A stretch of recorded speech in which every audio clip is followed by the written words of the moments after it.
esta discussão afeta, evidentemente, todo o panorama do debate religioso contemporâneo, onde, por incrível que pareça, as pessoas ainda se digladiam procurando provas da existência ou inexistência de Deus. Eu acredito que você pode ter uma evidência da existência de Deus, mas não uma prova lógica. Né? A prova lógica, tal como desenvolvida por São Tomás de Aquino e outros, apenas demonstra que é mais razoável você crer num Deus do que não crer. Mas ele não te dá uma certeza lógica absoluta, porque a própria expressão certeza lógica absoluta é contraditória de algum modo. Porque a lógica só investiga a dimensão do possível, nunca a dimensão do fato. Nenhum argumento lógico no mundo pode provar que algo aconteceu, ou está acontecendo, ou acontecerá. A lógica só pode provar que uma coisa é coerente com uma determinada premissa ou incoerente com essa premissa, ou seja, que ela é possível ou impossível, que ela contém uma contradição interna, que a torna impossível, ou que ela não contém contradição, portanto que ela é possível, ou até que ela é razoável. Esse é o máximo que se pode chegar. E, bom, é possível. Esta é uma pergunta. Outra pergunta é possível conhecer Deus? Sim, porque o mundo está repleto de depoimentos de pessoas que o conheceram.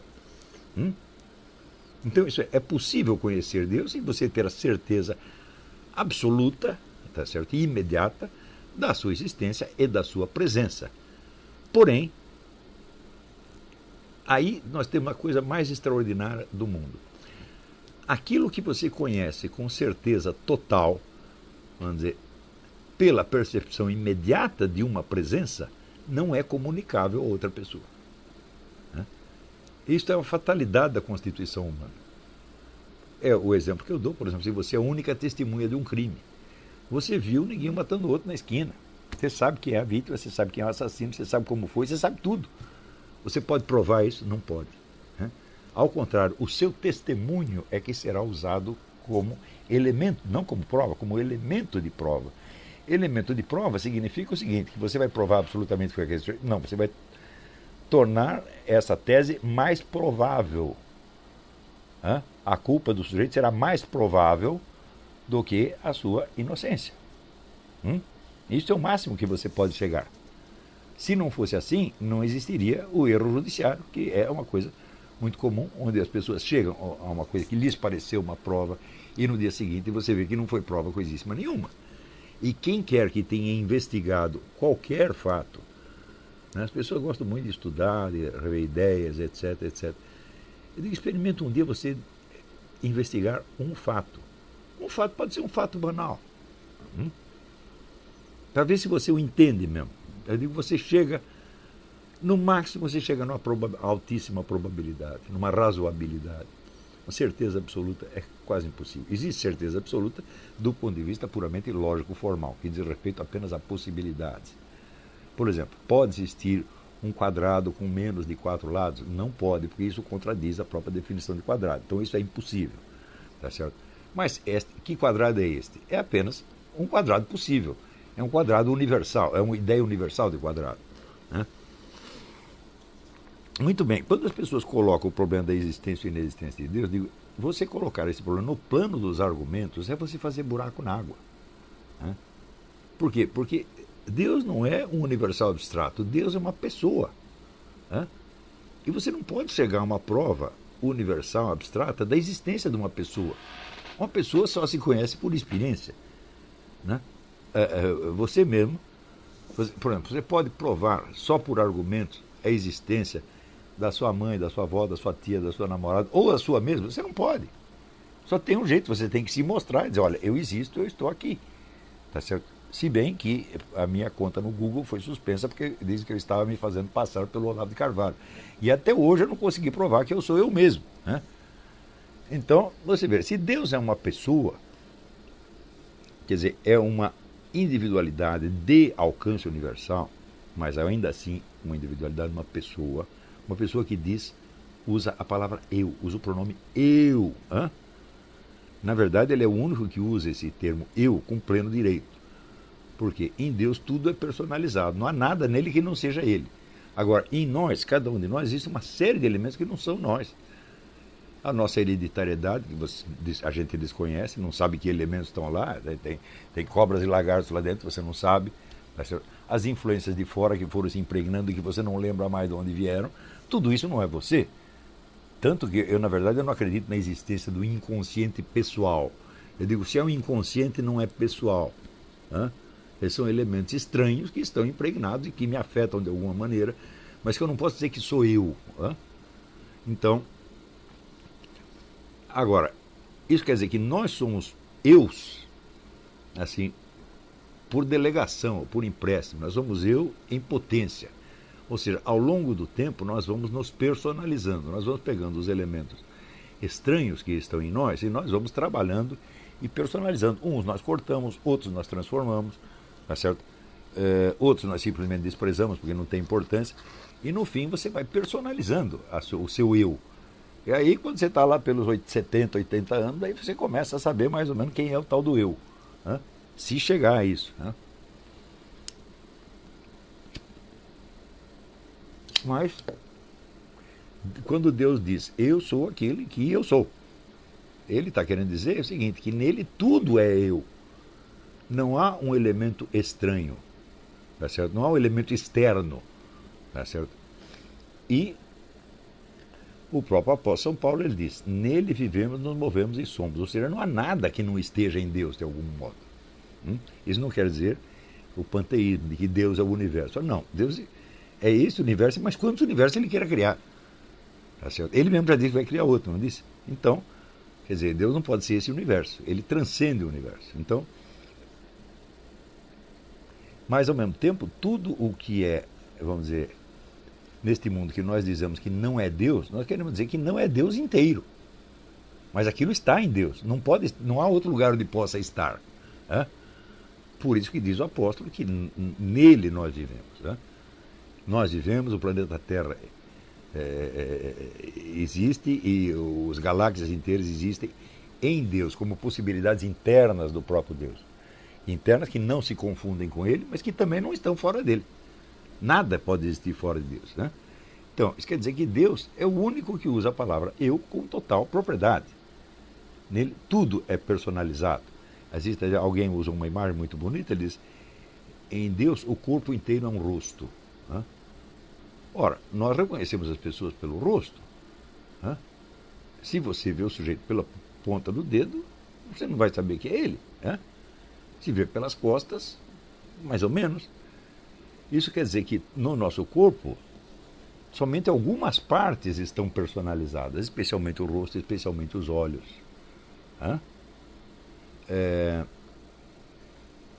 Você vira, até outro dia eu estava assistindo um filme em que o sujeito fez uma operação plástica e para mudar de identidade, inclusive mudou a cor dos olhos, mas mudou a cor, mas não mudou a expressão. Então, quer dizer, o olho é a parte mais expressiva da pessoa. Você pode, por exemplo, mudar o nariz. Quando a gente fez a operação do nariz, você ainda reconhece a pessoa. Mas o olho tem uma expressão pessoal, e isso aí você sempre reconhece. Mas e o resto? E a testa? E a orelha? E o braço? Mão é mais personalizada, mas pé já não é. Pé você mete dentro do sapato. Tá certo? O coitado não pode nem se mexer lá dentro. Não é isso? Além disso, você vai andando, você estraga o seu pé ao longo do tempo. O pé fica todo torto, cheio de calosidade, etc. Você não pode dizer que isso é pessoal. Não foi você que escolheu que seu pé ficasse assim. Foram as condições ambientes. Tá certo? Então isso quer dizer que no nosso corpo só uma parte muito pequena é personalizada. As outras não, são elementos impessoais que nós carregamos. Mas em Deus não existe isto, não existe essa estranheza, não existe essa alteridade dentro de Deus. E por isso mesmo ele se define como eu. E você vê, nós levamos algum tempo para perceber eu sou eu. Para você captar um pouco da sua identidade, leva algum tempo. E você pode perdê-la, qualquer doença mental faz você perder. Quando você perde a memória, você perde a sua identidade também. Tudo isso em nós é incerto, ao passo que em Deus aquilo é certo e permanente e imutável. Então, quando se fala, vamos dizer, de debate da existência ou inexistência de Deus, a gente acompanha, por exemplo, muito desses debates do William Lane Craig, são argumentos absolutamente brilhantes, tá certo? E, em geral, ele humilha os adversários. Mas humilhar o adversário é uma coisa e provar a sua tese é outra. É? A existência de Deus não pode ser provada por argumentos no nível da certeza absoluta. Pode no nível da razoabilidade. Você pode até chegar àquele ponto e falar, se você não acredita em Deus, você é idiota, você é maluco. Você pode chegar até nisto. Mas isto não é uma certeza lógica absoluta. Por que você não pode conhecer isso? Porque você só poderia chegar à certeza absoluta se Deus fosse um universal abstrato. Como Deus é uma individualidade concreta, que inclusive se manifesta no tempo, sob a forma de uma presença humana, então, meu filho, você só pode conhecê-lo por experiência, como qualquer outra pessoa. E por isso você verá, vamos dizer que os argumentos pró e contra a existência de Deus são mais ou menos os mesmos há muito tempo. Tá certo? A pessoa torna um pouco mais elegante, um pouco mais sofisticado, mas não muda. Ao passo que o número de experiências de Deus que houve no mundo é ilimitado. Dessas vidas de todos os santos, santos místicos, São João da Cruz, né? Padre Pio de Pietrelcina, São Francisco, tantos e tantos e tantos e tantos e tantos e tantos, tá certo? Que conheceram Deus por presença, pela ação direta de Deus, ação direta e personalizada com que Deus se dirige e fala com uma pessoa, tá certo? Ou introduz modificações na vida daquela pessoa, tá certo? Você vê como são modificações intencionais, tá certo? Então, quando você vê essa ação intencional de Deus, você está vendo a presença dele. É a ação, como você vê, exatamente como você vê a ação de um ser humano. O que caracteriza a ação de um ser humano sobre você? A intencionalidade da ação. Por exemplo, esbarrar em você, um carro pode esbarrar, uma motoca pode esbarrar, um urso pode esbarrar, qualquer coisa pode esbarrar, tá certo? Mas, quer dizer, empurrar você propositadamente para que você caia, só um ser humano pode fazer.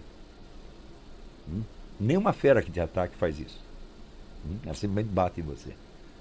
Mas, por exemplo, jogou o sujeito embaixo do ônibus, isso só um ser humano pode fazer. Então, porque há uma intencionalidade, no caso maligna, mas fosse uma intencionalidade boa também, tá certo?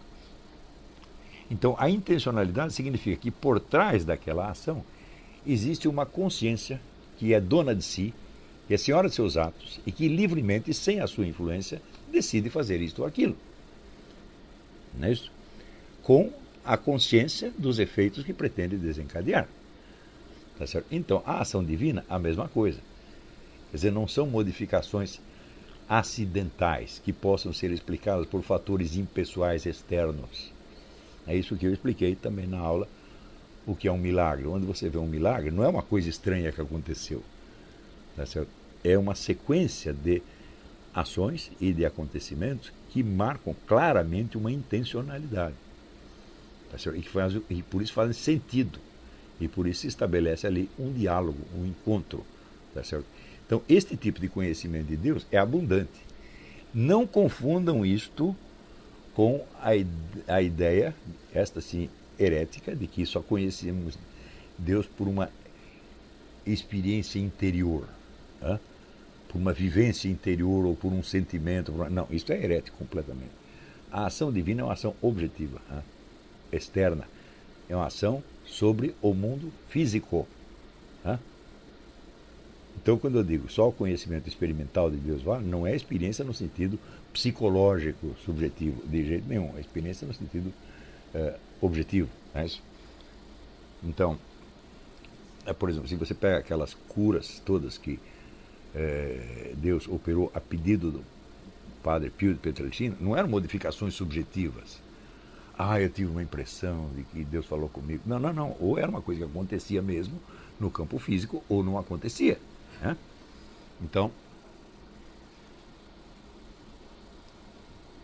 existe esta possibilidade do conhecimento de Deus, mas esta possibilidade só tem validade cognitiva para aquele que a experimentou. Ela não é transmissível. Mas acontece que todas as verdades importantes no mundo são assim.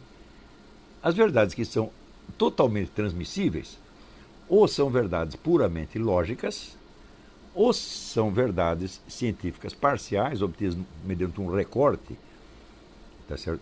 e uma série de procedimentos de verificação que são altamente deficientes, altamente falíveis, tá certo? E que se impõem, de certo modo, para uma coletividade até que alguém as desminta. Por exemplo, hoje sabe-se que a possibilidade de você repetir, né, replicate, como se diz em inglês, uma experiência científica é quase nula. Sempre existe uma diferença, uma interferência qualquer, tá certo? E a segunda experiência nunca é igual à primeira. Então, no máximo, o que uma ciência atinge, qualquer ciência atinge, é apenas probabilidade razoável, né? Sempre. Né? Então, no entanto, o conhecimento que é obtido, vamos dizer, pela experiência direta, ele é inegável, porque é a experiência de uma presença. E a presença o que é? Um aqui e um agora. Não é isso? E um aqui e um agora que representa, então, um fato. Quer dizer, um fato é uma coisa que aconteceu e que não pode mais desacontecer, mesmo que você o esqueça. Quando eu digo que este tipo de experiência ele fornece a certeza absoluta, eu estou falando isso do ponto de vista da validade objetiva dessa certeza e não da crença subjetiva. Por quê? Porque o indivíduo pode se esquecer da sua experiência e ele pode negá-la, inclusive. Ele pode mentir para si mesmo e dizer que não viu aquilo que viu. Portanto, subjetivamente, não existe essa certeza, mas existe objetivamente. Tá certo? Isso quer dizer, aquilo aconteceu realmente, não desaconteceu, embora possa ter sumido da sua memória, ao menos parcialmente. Né? Então, é por isso que eu descrevi ali, se você quer provar que Deus existe ou que não existe, você tem que admitir a existência de um domínio chamado existência, que o transcende e no qual ele está ou não está. Isto é coisa de maluco. Ou seja, Deus está dentro da existência ou está fora dela? Nos dois casos, ele teria que ser menor do que a existência. Ele teria que ser algo que existe dentro de um campo chamado existência. Mas se você acabou de definir Deus como um ser infinito, tá certo? Que transcende todo o campo do existente, então não tem sentido o que você está fazendo ali. Né? Isso quer dizer que Deus não pode existir no sentido que as coisas existem. Ele pode existir num outro sentido. Então, num sentido que transcende tudo isso. Mais ainda, você poderia se colocar, vamos dizer, fora e acima da existência para julgar o que está dentro dela ou não? Você não pode. Tá certo? Portanto, só existe uma maneira de você conhecer Deus. É você reconhecer que você está dentro dele. E isso acontece quando ele quer. Né? Ou seja, a presença de Deus é uma coisa abrangente, que te engole de alguma maneira. Engole e transforma. Esta é a única maneira de você conhecer Deus. Então, é a deificação de que fala a Igreja Católica. Quer dizer, o processo de conhecer Deus é você deixar que ele o transforme nele. Até o ponto que chega aquilo que dizia o apóstolo: não sou eu mais que está aqui, é Jesus que está em mim. Por que é Jesus que está em mim? Quer dizer que você deixou de existir? Não. Você só existe e você só tem um eu porque Deus te insuflou esta individualidade e esta possibilidade de ter um eu. Então, quando você vai se transformando nele, você não deixa de existir, você passa a existir de maneira mais intensa. Tá certo? Porque aí sim você se tornou um eu, aí sim você se personalizou. Tá certo? Então, não é a ideia, vamos dizer, da fusão. O eu que desaparece e é engolido numa universalidade abstrata, como mais ou menos é na metafísica hindu. Né? Então, quer dizer, eu não sou mais eu, agora eu sou o Brahman. Né? Então, isso é entendido como uma supressão da existência individual. Né? Mas,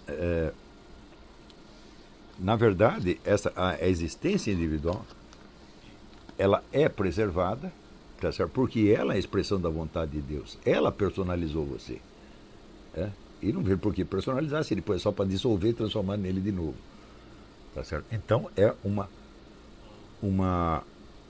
não é uma fusão, é uma absorção, no sentido, uma superação, no sentido alemão do Aufhebung, uma coisa que é abrangida e superada ao mesmo tempo, e que na medida que se supera, se intensifica. Então, este é o verdadeiro caminho para conhecer Deus. Agora, as provas, os argumentos estão todos no nível da razoabilidade apenas. Né?